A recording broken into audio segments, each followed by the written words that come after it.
সুন্নাত নয় শুধু দাওয়াতের মেহমান, সুন্নাত নয় শুধু খাওয়া শেষ মধুপ্রাণ, আরো কিছু সুন্নাত আছে তুমি জানো কি? জানলেও জীবনে কখনো তা মানো কি?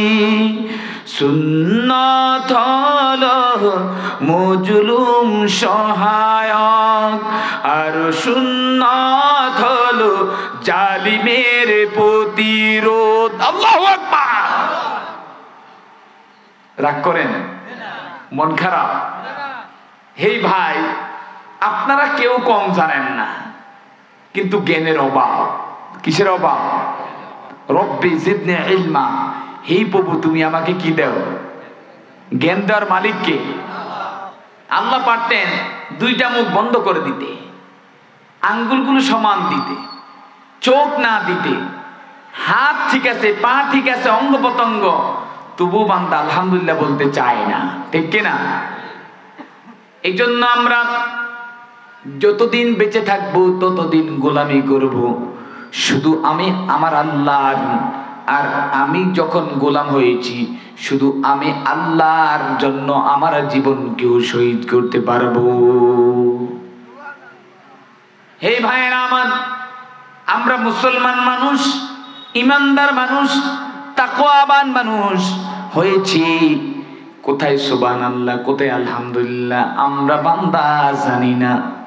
হে ভাই, বুঝলে বুঝে নাও, আর না বুঝলে বুঝার ভান ধরে থাকো। এই জন্য আল্লাহ বলেন, হাবিব আমি জানি আপনি জান্নাতি, তবু আপনি আমাকে ভয় করেছেন। বান্দা জানে বান্দা গুনাহগার নাফরমান। যদি বান্দা আল্লাহর কাছে হাত উত্তোলন করে, আল্লাহ খালি হাতে পাঠায় না, আল্লাহ বান্দার হাতকে কবুল করে নেয়। আমরা আমল নামায় চাই কোন হাতে? কোন হাতে? হেরে ভাই, এই মাহফিল করতে টাকা লাগে, বক্তা দাওয়াত দিতে টাকা লাগে, মাহফিল অনুষ্ঠান করতে অনেক টাকার প্রয়োজন। যদি মাহফিলের জন্য আগামী দিন যদি সাহায্য চায়, আমরা দিতে পারবো কি পারবো না? এটা হলো ব্যাংক দুনিয়ার জন্য। আমাদের টাকা সোনালী ব্যাংকে, রূপালী ব্যাংক, ইসলামী ব্যাংকে, কত ব্যাংকে আমাদের টাকা জমা থাকে। আপনি মনে করবেন পরকালের জন্য এটা ব্যাংক, আপনি ডান হাতে দিবেন, বাম হাতে যে না বলতে পারে। হে ভাইয়েরা আমার, এই জন্য আল্লাহ বলেন, হুদাল্লিল মুত্তাকিন, মুত্তাকিনদের জন্য হেদায়েত দেওয়ার জন্য আমি আল্লাহই যথেষ্ট হতে পারি। ওমিন শাররিল হাসিদিন ইজা হাসাদ, অহংকার ছেড়ে দিবা, বাপ ছেড়ে দিবা, নিজেকে ছোট মনে করবা, আল্লাহ পাক সম্মানের পাত্র তোমাকে দান করবে।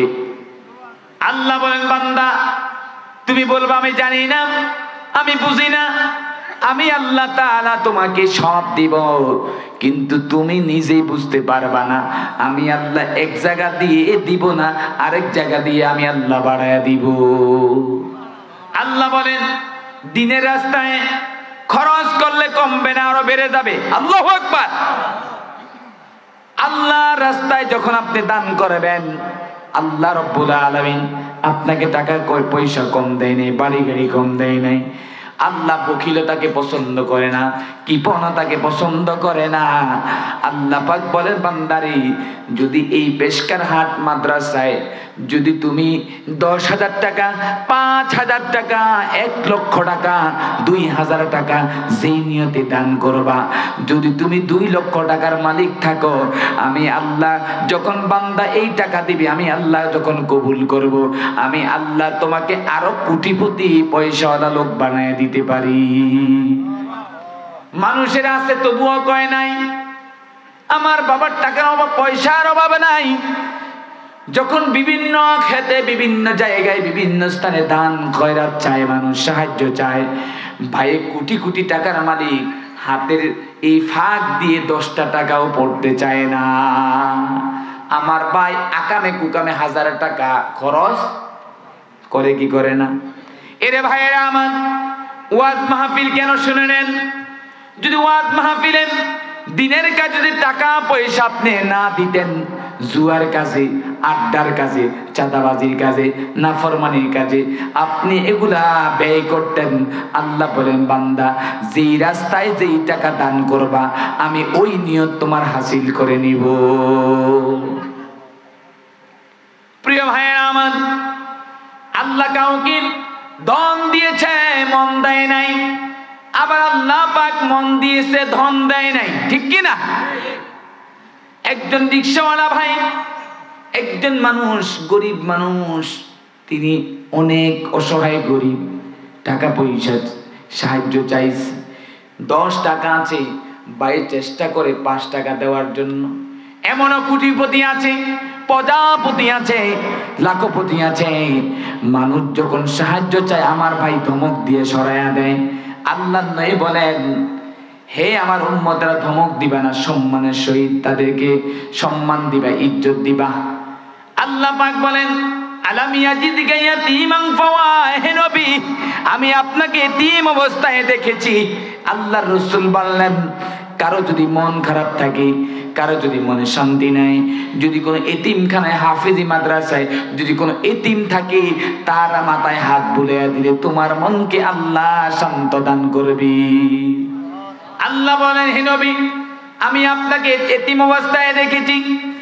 আর আমার গোলাম যখন মায়ের পেটের ভিতরে ছিল, ফ্যাক্টরির ভিতরে ছিল, ওই ফ্যাক্টরির ভিতরে কোনো লাইট ছিল না, বাতি ছিল না, কোনো খাবারের লাইন ছিল না, আমি আল্লাহ তার সাথে তার লাগাই দিলাম, রক্ত দিলাম, রক্ত যখন এটা হলো বান্দার জন্য খারাপ, আমি আল্লাহ পাক মায়ের পেটের ভিতরে 10 মাস 10 দিন যখন আমি আল্লাহ পাক রাখি, আমি আল্লাহ রাব্বুল আলামিন মায়ের পেটটাকে একটা ফ্যাক্টরি বানায়া দিলাম।